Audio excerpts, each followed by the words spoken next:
రామగుండం నియోజకవర్గం డాక్టర్ అంబేద్కర్ పై కేంద్ర హోంశాఖ మంత్రి అమిత్ షా చేసిన వ్యాఖ్యలకు నిరసనగా దళిత సంఘాలు, వామపక్ష పార్టీలు ఆధ్వర్యంలో గోదావరికని మున్సిపల్ టీ జంక్షన్ వద్ద చేపట్టిన నిరసన ధర్నాలో ఐఎఫ్టియు రాష్ట్ర అధ్యక్షులు ఐ కృష్ణ మాట్లాడుతూ, ఈ ధర్నాలో వామపక్ష పార్టీల నాయకులు, దళిత సంఘాలు, అంబేద్కర్ సంఘాల నాయకులు, CPI ML new democracy, IFTU నాయకులు ఈ నరేష్, శ్రీనివాస్ తదితరులు పాల్గొన్నారు.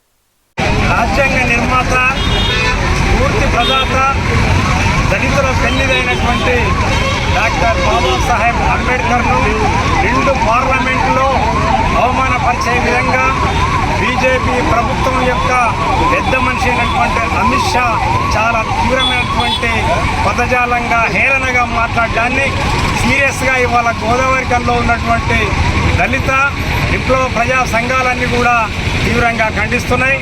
ఏదైతే భారతీయ జనతా పార్టీ అధికారంలోకి వచ్చినప్పటి నుండి కూడా ఈ దేశంలో ఉన్నటువంటి పౌర హక్కులపైన, ప్రజా సంఘాలపైన, విప్లవోద్యమం పైన తీవ్రమైనటువంటి దాడిని కొనసాగిస్తూనే ఈ దేశంలో ఉన్నటువంటి మైనార్టీ ప్రజలు ఈ దేశ పౌరులు కాదన్నట్టుగా ఇవాళ ముస్లింలు, క్రైస్తవులపైన కూడా పెద్ద ఎత్తున దాడులు చేస్తూ ఇది ఒక హిందూ దేశంగా ప్రకటించాలనేటువంటి ఒక కపట పన్నాగంతో, కుట్రతో ఇవాళ దానికి అడ్డుగా ఉన్నటువంటి రాజ్యాంగాన్ని తొలగించేటువంటి కుట్రను కూడా ఇవాళ భారతీయ జనతా పార్టీ ఇవాళ ప్రయత్నం చేస్తుంది.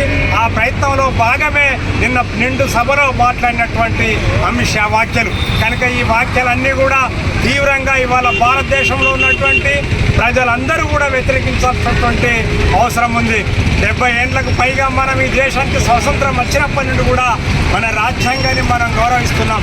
రాజ్యాంగం ఇచ్చినటువంటి హక్కుల రక్షణ కోసం, హక్కులపై ఆధారపడి ఇవాళ ప్రజలు, ప్రజాస్వామ్యవాదులందరూ కూడా ఇవాళ పాలకులు చేస్తున్నటువంటి తప్పుల్ని ప్రశ్నిస్తున్నటువంటి పరిస్థితి. ఇవాళ రాజ్యాంగమే లేకపోయినట్టయితే ఇవాళ మనం మనుషులుగా చూడలేనటువంటి ఒక మనస్ఫూర్తిగా కొన్ని వేల లక్షల సంవత్సరాల క్రితం అమలు చేసినటువంటి మనస్ఫూర్తిని ఇవాళ మనం చూసేటువంటి పరిస్థితి ఉండే. కనుక ఈ రాజ్యాంగాన్ని తొలగించడం ద్వారా ఇవాళ భారతీయ జనతా పార్టీ మొత్తం ప్రజలపైన ఒక రకమైనటువంటి దాడిని ఇవాళ ప్రవేశపెట్టింది. దీన్ని సిపిఐ న్యూ డెమోక్రసీ పార్టీ తీవ్రంగా ఖండిస్తుంది. అమిత్ షా వ్యాఖ్యలు ఏవైతే ఉన్నాయో వీటిని వెంటనే వెనక్కి తీసుకోవాలని కూడా భారతీయ జనతా పార్టీని మేము కోరుతా ఉన్నాం.